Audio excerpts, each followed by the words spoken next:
is London. His Majesty King George VI. And as your king, I thank with a full heart those who bore arms so valiantly on land and sea or in the air, and all civilians who, shouldering their many burdens, carried them unflinchingly without complaint.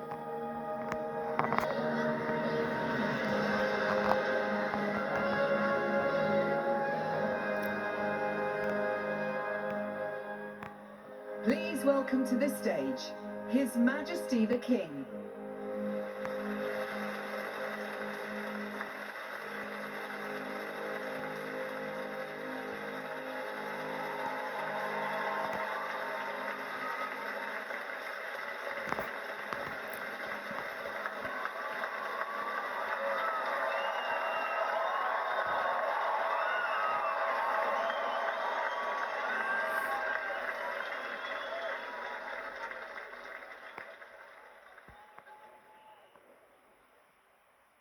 Ladies and gentlemen, it is now 80 years since my grandfather, King George VI, announced to the nation and the Commonwealth that the dreadful shadow of war has passed from our hearths and our homes.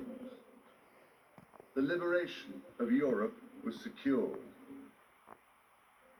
His words echo down through history, as all this week, and especially today, we unite to celebrate and remember with an unwavering and heartfelt gratitude the service and sacrifice of the wartime generation who made that hard-fought victory possible.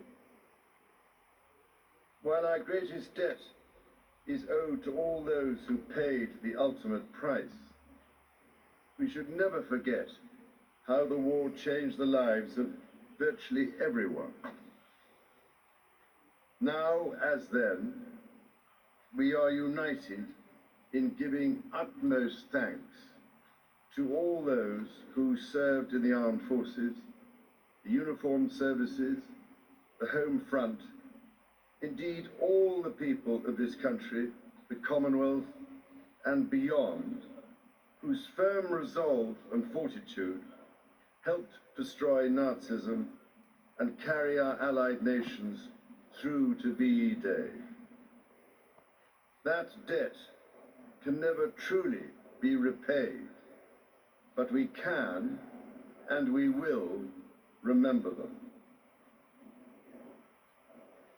Over the course of the last year, there have been 80th anniversaries across Europe, from the hills of Monte Cassino to the lower Rhine at Arnhem. Last June, my wife and I were profoundly moved to join veterans of D-Day at the new National Memorial overlooking Gold Beach as they returned to honor their comrades who never came home. In January, as the world marked the liberation of Auschwitz, I met survivors whose stories of unspeakable horror were the most vivid reminder of why victory in Europe truly was the triumph of good over evil. All these moments and more combine to lead us to this day, when we recall both those darkest days and the great jubilation when the threat of death and destruction was finally lifted from our shores. The celebration that evening was marked by my own late mother, who, just 19 years old, described in her diary how she mingled anonymously in the crowds across central London, and, in her own words, walked for miles among them. The rejoicing continued into the next day when she wrote, "Out in the crowd again. Embankment, Piccadilly, rained, so fewer people. Conquered into house, sang till 2 a.m., bed at 3 a.m.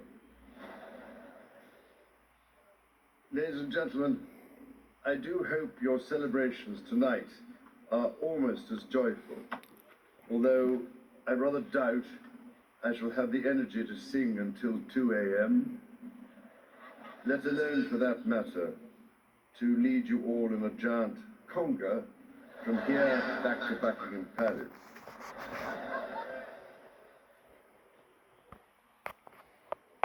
The Allied victory being celebrated then, as now, was a result of unity between nations, races, religions, and ideologies, fighting back against an existential threat to humanity.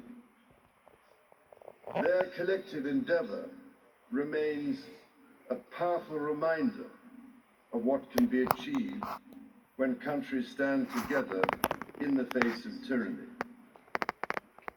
But even as we rejoice again today, we must also remember those who are still fighting, still living with conflict and starvation on the other side of the world. For them, peace would not come until months later with VJ Day, Victory in the Pacific, which my father witnessed at first hand from the deck of his destroyer, HMS Whelp.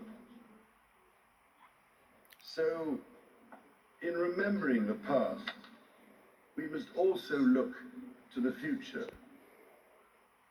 As the number of those who lived through the Second World War so sadly dwindles, the more it becomes our duty to carry their stories forward, to ensure their experiences are never to be forgotten.